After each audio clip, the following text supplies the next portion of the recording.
Hey, this is Brannon Jones, author of the award-winning College Readiness 101 Workbook series, here with another episode of the College Readiness 101 podcast. Today, I am continuing my conversation, the student's perspective on what it's like to be a college student. We are shortening the learning curve for college-bound families. We're helping them understanding what the process is like to transition from high school to college, and then what it's like to be a college student. So today I have Miss Miranda Moore from UGA. Hey, Miranda, how you doing? I'm great. How are you? I'm doing well. Thank you so much for being a guest on this podcast today. So tell my listeners a little bit about yourself so we can kind of know who we're speaking with. Absolutely. So my name, as he said, is Miranda Moore. I am a senior graduating this spring, actually, at the University of Georgia. I studied environmental engineering, which I am super proud of. It was a really awesome field. It allowed me to dabble in both the sciences and the maths, and I learned a lot, and I'm very excited about graduating. And upon graduation, I'll also be competing at Miss Georgia this summer, the Miss Georgia Scholarship Competition, and so I will be a candidate for the job of Miss Georgia. And what that largely means is that I would have the opportunity to serve the state and to promote my platform, which is actually titled Beyond the Classroom and is about college and career readiness. So I'm very excited to talk about my experience today and to be partnering with Brannon to help make sure every student is equipped for success after high school. Oh my goodness, you sound like a candidate who's in a pageant. Oh my goodness, I believe I'm voting for you. All right, if I had to vote, I'd vote for you for Miss Georgia already. No, when I was in school, I actually had a friend who actually was a candidate as well for Miss Georgia. So I'm very familiar with that process. So thank you so much again for coming on and kind of sharing this platform with us. So I got a first question I ask all of the students that we've been talking about. How did you choose UGA as the college for you? So, everybody knows UGA, who's a fan of sports, right? And it's the flagship school here in the state of Georgia, obviously, oldest school in the state of Georgia. But how did you settle on UGA as the school for you? Yes, I love this question because I actually in high school didn't really want to go to UGA, which I think that a lot of people believe that once you get into a school, you see someone at a school that was their dream school, because we don't often hear about students being like, I actually didn't see myself here. And so UGA wasn't a school I necessarily saw myself at. And then I received the Zell Miller Scholarship, which for Georgia students, it's actually a full tuition scholarship for any public university in Georgia if you meet a certain set of requirements. And so staying in Georgia, going to a public school here became very, very feasible financially for me, and it ended up being a really smart option. And so that's what kind of led me to UGA. And some other things I loved about it were that they had a program that I was really passionate about. I actually came in as an environmental engineering student, which it's very uncommon. Yeah, it is. These days to Yeah. So that was awesome. I actually came here looking for that program, loved it. I joined the Red Coat Band. That was something I had always kind of seen myself doing in college, being in a big marching band, football. There were a lot of things about it I loved, and I didn't necessarily see myself at a big public university, big 30,000 people school. I kind of saw myself going somewhere smaller, but I'm so grateful that I came to a big school. And I think that when I came on tours and when I visited, something I loved about UGA that really helped me pick here was seeing the communities that were available. And so when you go to a big school, you need to make it small. You can't just be like, I'm going to just go to this huge school and it's just going to be great. You need to find the communities that make it feel like home to you and that make it feel like a small private university, to you, because you have such close relationships and friends and people that you can rely on. And so that was something I loved, was coming and seeing you have community in your residence hall where you live. You have community in your organizations that you join. If you join a sorority or a fraternity, you have all these communities. And every time you join something and meet people like you, you feel like you're at a small university. You feel like you have a community. You feel like you fit in. And so that was something I loved about UGA, was seeing those communities and seeing myself thriving here and being here. So that's definitely how I ended up coming here and thriving here and absolutely loving it here for my past 5 years. Yeah, that's great. That's great. The funny thing is I had a cousin. She graduated. She was from California. She graduated from high school in California. And on the summer between her junior and senior year, we took some college visits. I took her when she came here in Georgia. She wanted to go to school in Georgia, and she wanted to go on a couple of visits. So I took her, and UGA was one of the schools that we went to. And she said this is a humongous school. It's like a city. It's like a city up there, right? And so I can absolutely see how you would need to make it small, right? You need to have your community. You need to do that because we did drive around and walk around. It was a humongous experience. So that's pretty interesting to hear you say you had to make it small. You had to find your community. You had to do all of these different things to make it your experience. So that's really cool that you did that. And so you said you also was in the band. And you're in I would say a particular small program for females, right? So there isn't a lot. So this environmental engineering program that you're in, tell me a little bit about that. So fortunately, actually, environmental engineering, I think just the specific focus is a little bit more heavy with women. But in engineering specifically, and in my program, there's about 18% of women are engineers. And so that is a pretty small, in a classroom, probably 1 out of every 5 people was a woman. And that is something that I think is an added challenge because it also showed me, I never really thought of, just to be transparent, I grew up in an area where a lot of people looked like me, and I never really felt underrepresented, and I never knew what that felt like. And I still, in many capacities, don't. But being an engineering student was the first time that I felt that I was like, man, I'm in a room where everybody really looks different than me and thinks differently than me. And that was a huge push because it showed me that I was learning so much more and becoming a much more well-rounded and versatile person when I was surrounded by people who weren't like me and that had different thinkings than me and backgrounds than me. And so I love that, even though it did give me some challenges of I didn't have many professors that were women. I didn't have many mentors that were women. I was able to find women in my field who I was able to admire. And I was also able to kind of broaden my horizons by being surrounded by people who weren't like me. So it's definitely kind of a double-edged sword, I feel, as most things are. But at the end of the day, I'm very proud to be a woman in engineering. And I'm very proud that I'll be able to come back and hopefully get to serve as somebody who went through this, who was successful in it, and who's now on the other side as going to be an engineer. So it's very exciting. Yeah. When I was on a college campus, obviously I started my career in admissions and recruitment, but I actually worked in student retention and student affairs. And so one of my groups that I was working with was students that they would consider what they call them is underrepresented. It could be non-traditional students, not in the format of being an older student going to college, but also being in a program that is underrepresented in your gender. So you would have been one of the students that I would have been providing resources for, helping to get to graduation and things like that. So that's a really cool experience that you have there at UGA. Good luck with all of that. That's amazing. I'm expecting great things from you for that. Thank you. So what was like your college preparatory process? So obviously this podcast is designed to shorten the learning curve for students and parents and understanding kind of what they need to do. And I'm very curious to see what your college experience program was like, or activities you went into, events that you did, things like that. So what was your experience?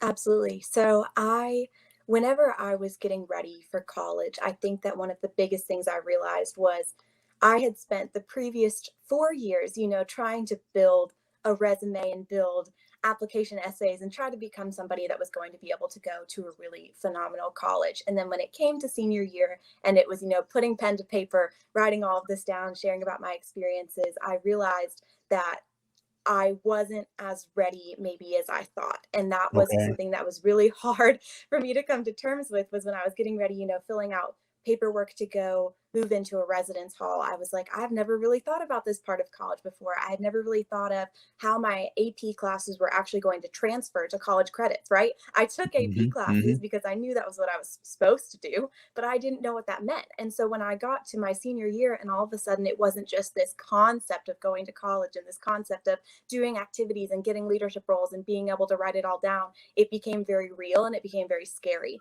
And so I think that a big part of that process was having mentors, having teachers, having my school counselors who were able to help guide me in the right direction with filling out college applications. And then once I chose a school, you have steps after you get into a school, right? And you think, absolutely. This is great. I'm done. I got into a school, but there is so much of college preparation before and after you get that acceptance letter. And so I think beforehand, a lot of it was making sure that I had my financials in place, that I knew how I was going to be able to afford to go to school. That's where Zell Miller came in. And that was something that my counselor was able to help me out a lot with, because I was looking at out of state schools, and she was kind of the one who kept bringing me back to reality, right? Of, you know, you need to find out a way to pay for this. You need to find out a way to get there. Transportation. I wanted to go to an out of state school. How was I going to get there every time I wanted to go home, or every time I wanted to go for a semester? I had to get there. And all of these very real logistic challenges started to come into place with going to college. So I think that's something that you really need to think about. That's something that the workbook, actually the College and Career Readiness workbook by Brannon, walks you a lot of that, just straight through it, showing you how to take those steps to get to that acceptance. And then after the acceptance, a lot of my college prep process was going to websites. Once you get into your school, your actual school's website, your career center, your admissions office, that's where you're going to find a lot of those following steps, which are going to be how you're going to receive your financial aid, how you're going to pay your student fees, how you're going to be able to sign up for events, how you're going to be able to sign up for classes. All these kind of things start to come into play. And that was something, I'm a very type A person. I'm sure, I don't know if you can see my room behind me. I'm very type A. And so when it came to that, having a list of like an itinerary, things to check off, things that I knew I needed to do, that was something that was really important for me. And so I think that's something that I would definitely recommend in the prep process, is really just getting all of your ducks in a row, for lack of better word, taking the time to sit down, figure out what you need to do, what you need help with, what you need to reach out to people about, what you need to find support in. You need to go through that process and do it very intentionally, because it goes from, oh, I want to go to college, the big, surrounding concept, to the focus of, I want to go to college and I need to take XYZ steps to do that. And so that's something I'm also passionate about with my platform, is helping students take those specific steps and see themselves succeeding wherever they choose to go. So definitely long prep process, but I'm grateful that I went through that. Grateful is probably going to be my word of the day, especially because I'm graduating. Yes, right. That's right. Reflecting, it's a very, very grateful process I have to every single person who gave me that extra push and helped me go in the right direction, because I wouldn't be here. I wouldn't be graduating with very, very little debt. I wouldn't be graduating with a really great program that I'm very proud of, and graduating with a job, if I hadn't taken the steps that I did then to go somewhere that I was going to be able to fit in, go somewhere that I was going to be able to manage financially and personally over my years, and somewhere that I was going to be really happy and really flourish at. So those are all steps you take then to be here now. Got you. I can hear your passion, right, for college preparation. I can see why that's your platform, right, as a Miss Georgia candidate. So what is it that, got you to that? And because I think you told me that you were also working in the UGA's either admissions department or kind of outreach, helping students prepare for college, or at least when they get to the campus, right?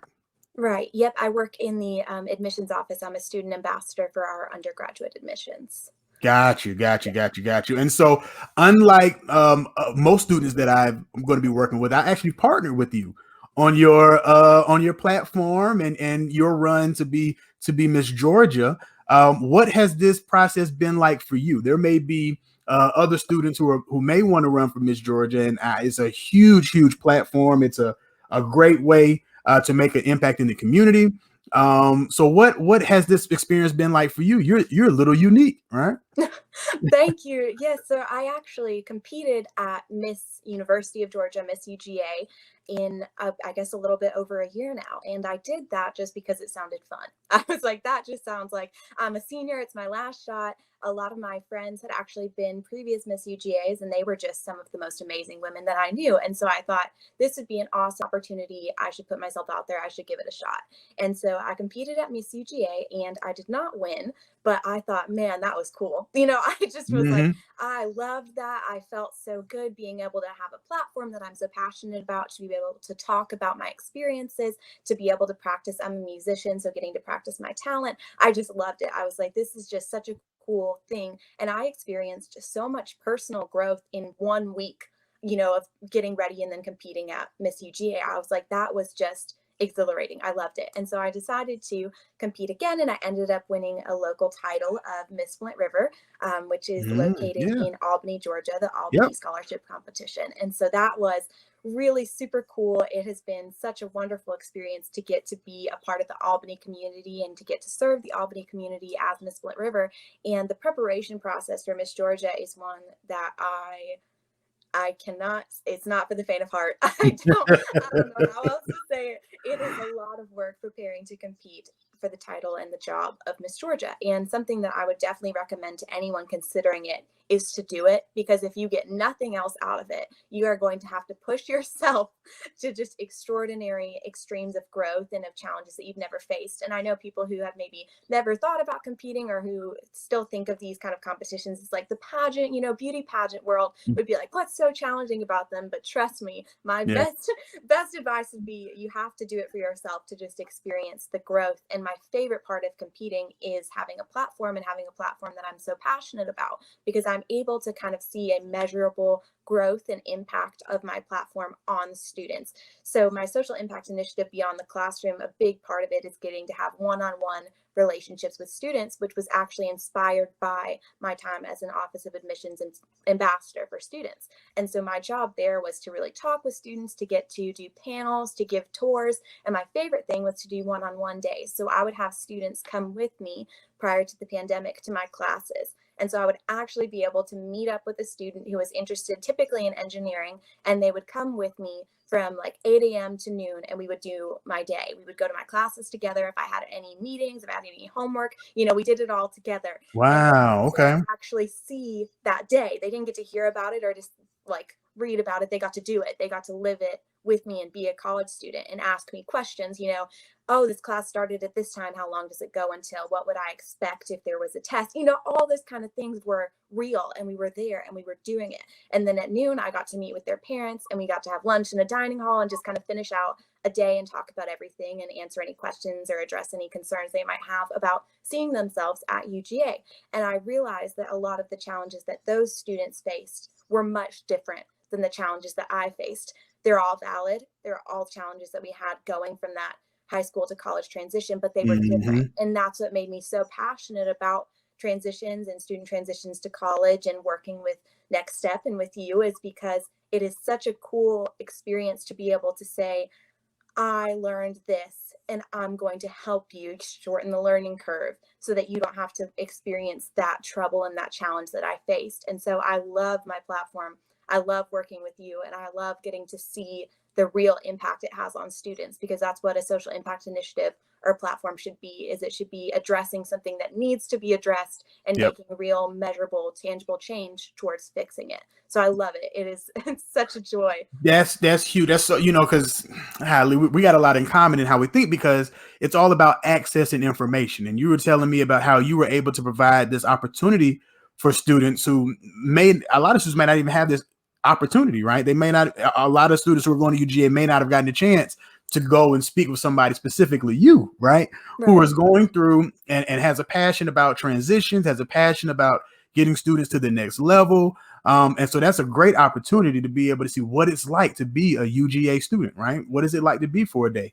And so that's really cool that you're able to do that.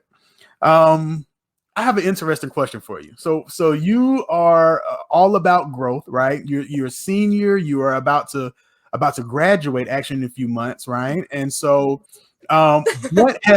what have you learned about yourself? Like, what is it that you think you have learned about yourself as a college student that you might not have known before? Like, what are some things that you think, hey, you know what, this is me? Yeah, I've learned a lot. We would be here all day if I actually told you the list of things I learned about myself. I know we were talking earlier. I learned that I am not necessarily a morning person. Yeah. Something that I tried. To everyone watching this, I promise you I tried. There is no fix to somebody who's not a morning person. I swear, because I had jobs in the morning, I had class in the morning, and I always made it. But I feel like I was never at my best self. So definitely not a morning person. I'll see you guys at 10 though, 9:30, 10. I'll be there, but not 7 or 8. But I also learned, I think, that I'm a very impressionable person. And I think that was something I kind of knew before college, but didn't realize how true it was until I came to college. And something that really kind of weighed on me as being someone who was impressionable was that I always wished that I was ahead of where I was, because I would be looking at people who were seniors, who were juniors, who were being really successful, were receiving awards or being recognized. And I always was like, man, I wish I was there. You know, I was so just like impressionable by where they were and by what they were achieving that I wanted to be steps ahead.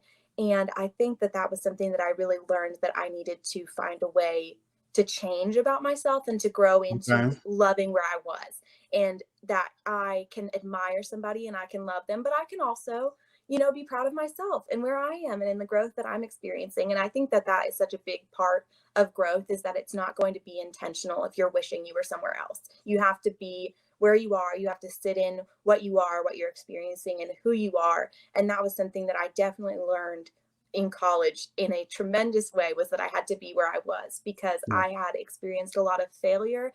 I failed a class, which I think a lot of students are like very taboo about, you know, but I failed. And before I came to college, my concept of failure was like a B. I was like, I remember telling my parents, that's going to be tough for you then. That's going to be really tough. I was very much so, like I said, very type A. I was like, I need to be high achieving. If I'm not successful, I'm not valuable, was kind of my perception of myself, was that I needed to be at the top of everything, you know, that I needed to be just like always achieving. And so then I remember telling my parents that I failed a class, and they were like, it's okay that you got a B. You know, like they were like, it's okay. And I was like, no, I failed. Like I actually really failed. Did not pass a class. And that's why I ended up having to take an extra year while I'm a 5th year senior, is because it put my graduation off track. And I think that that was something that I really learned about myself, was that it was okay. I failed a class and nothing happened. The world didn't come bursting down. You know, I was able to recover. I was able to lean into it. I was able to learn from it. I learned that I needed to study more efficiently. I learned that I needed to be more willing to ask for help. I learned that I needed to reach out to professors when I felt like I was struggling. Like there was so much that I learned in that one experience about myself. And so much of it had to do with, you need to be where you are. You need to do what you have to do now, and you need to be grateful for what is happening to you now and the growth that you're experiencing now. And so that is something, being where your feet are, both physically and, you know, like emotionally and personally, you need to be where you are. You need to lean into the experiences you're having, the successes and the failures. And the more that you accept that you're where you're at, the more that you can grow. And so I definitely think that that was a huge wake-up call. Something huge that I learned about myself was that it's okay for you to fail. It's okay for things to not be perfect, but you have to learn from them, and then you have to get better. You can't sit and wallow in that. So definitely learned a ton. I can see that. You know, there is a lesson in that, right? There is a lesson in adversity. There is a lesson in having difficulties, right? Like a tough class, you know, but you learn so much, and the experiences that you'll get out of it, you know, are invaluable. So, okay. All right.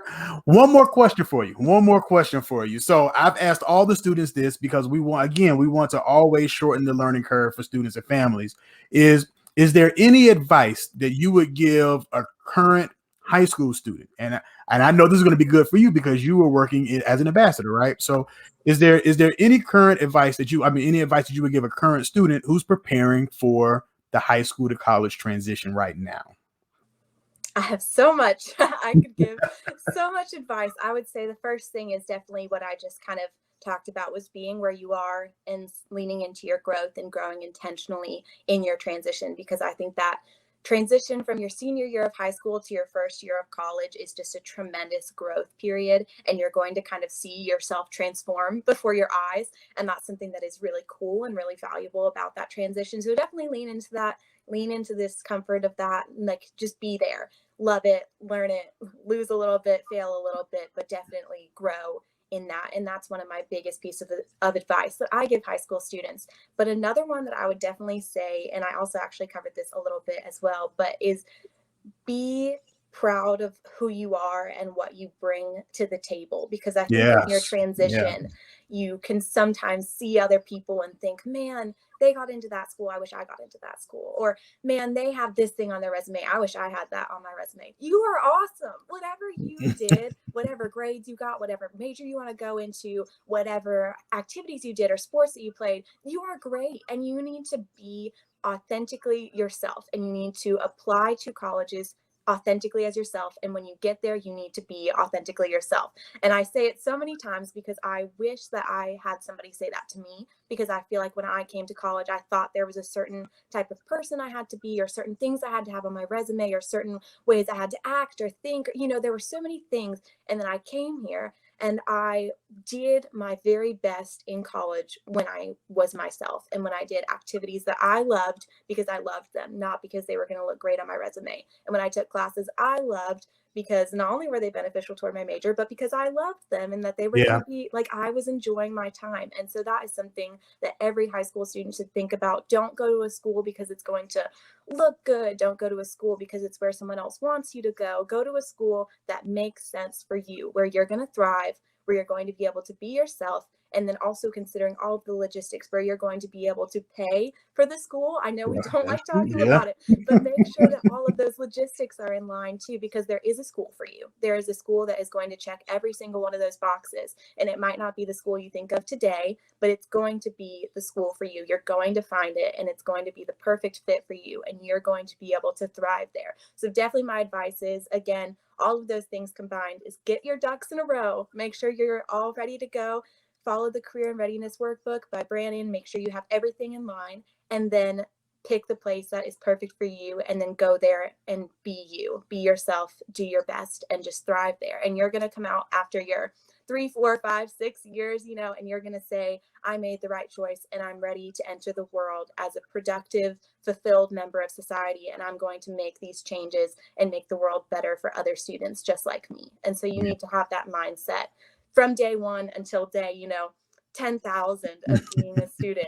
Is if you go in with that, you're going to love it. You're going to have a great time. See, I knew we were going to click. That's exactly what it was, right? So we are passionate about helping others. There's another connection. You were Miss Flint River. I went to Albany State, right? Yes. So there's another connection there. It's just, I'm really glad to have somebody like you on, because you provided a lot of good insight, for students, and you're natural at assisting them through it. You were an ambassador, so this is just great. I'm so happy to have had you on today. This was a great conversation. Thank you for this.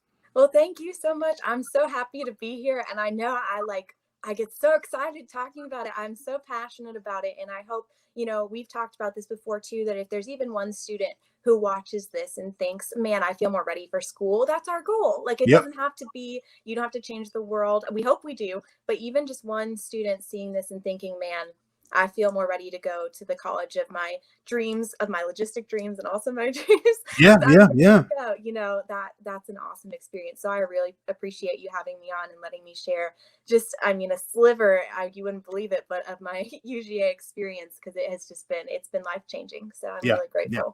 Well, I'm glad to hear about that. So everybody who's listening, if you like what you're hearing and you want to learn more, you can learn more at my website, nextstepeducation.org, and collegereadiness101.com. You can also follow me on my social media platforms at College Readiness 101 and at nextstepeducation.org.